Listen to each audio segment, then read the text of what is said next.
absolutely enormous game for LeBron James and the Lakers today in the Big Easy. If they win, they can secure the 8th seed. The Pelicans, if they win, they are the 6th seed, and LeBron knows as well as anybody the Pelicans are a hot team. So the West play-in, though, that's the top of the standings, is historic. There has never been a day where 3 teams are tied for the best record in their conference through 81 games until now.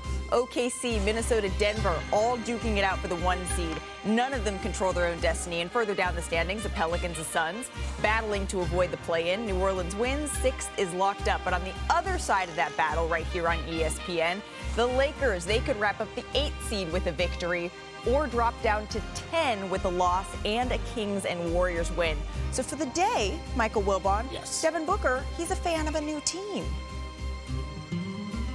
We've been saying it for the past month or a couple weeks. Like, it's just, there's so many possibilities and different things that can happen that, you just kind of have to lock into your team. You'll drive yourself crazy, watching other games and wishing and hoping.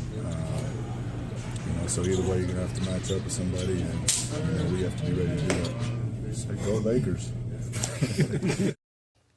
Go Lakers, because Booker needs the Lakers to win in order to keep the Suns' head above the play-in water. So here is the entire playoff picture. And Once again, Malika, you can't memorize that. No. You can't memorize all of this. The West is that wild. It is so wild that I needed to pull out my cowgirl hat and ask you, Mr. Michael Wilbon, which Western race is most important today? The top of the standings, the play-in tournament? It's crazy all up and down. It's the top, but the one I have my eye on the most, it involves Devin Booker. I mean, it involves New Orleans and Phoenix, who is going to perhaps get that 6th spot and stay out of the play-in. The Suns all of a sudden look like they have some fire. They still had some losses down the stretch because we knew months ago that 10-game stretch was going to be difficult. But they look like they have the kind of fire I hadn't seen all season. There's some urgency to them. Are they going to be able to go up and beat Minnesota when Minnesota has incentive to win at home to get the 1 seed and stay away from Denver, as we talked about, Perk? So that coupling has me as interested as the top. Pelicans and Suns. Look, either one of those teams, like the whole West, can beat anybody or lose to anybody. That's what I'm looking at, but for a different reason. When you talk about New Orleans going up against the Los Angeles Lakers, we know what the Lakers have at stake.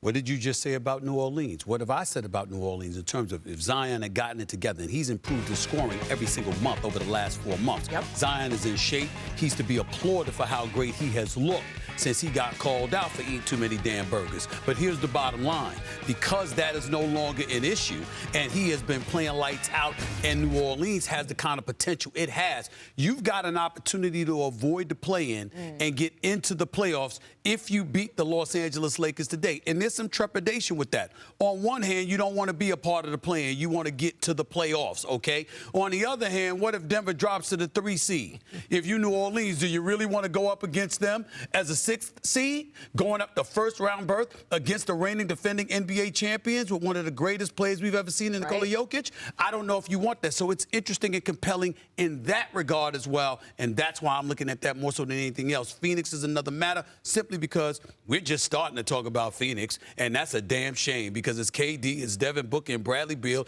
and we barely mentioned the Pete because we've perceived them as being underachievers.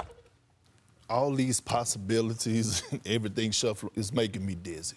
Right. It's making me dizzy. Real talk. And the one team I'm focusing on, and both of you guys are right, is the New Orleans Pelicans. They're the only team that has full control of their destiny. That's right. They don't have to wait on nobody else. All they have to do is go win tonight.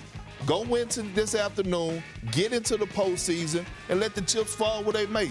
Stay out of the play-in tournament. Well, we're talking about a team that's won 4 straight. That's why they're even in this position. And it's pretty amazing that at this point, Stephen A., we're talking about Zion Williamson making his first postseason appearance ever. Yeah, well, he wasn't there in 2022 because he had a foot injury. But the bottom line is this. We've all, in our own way, have been critical of this kid.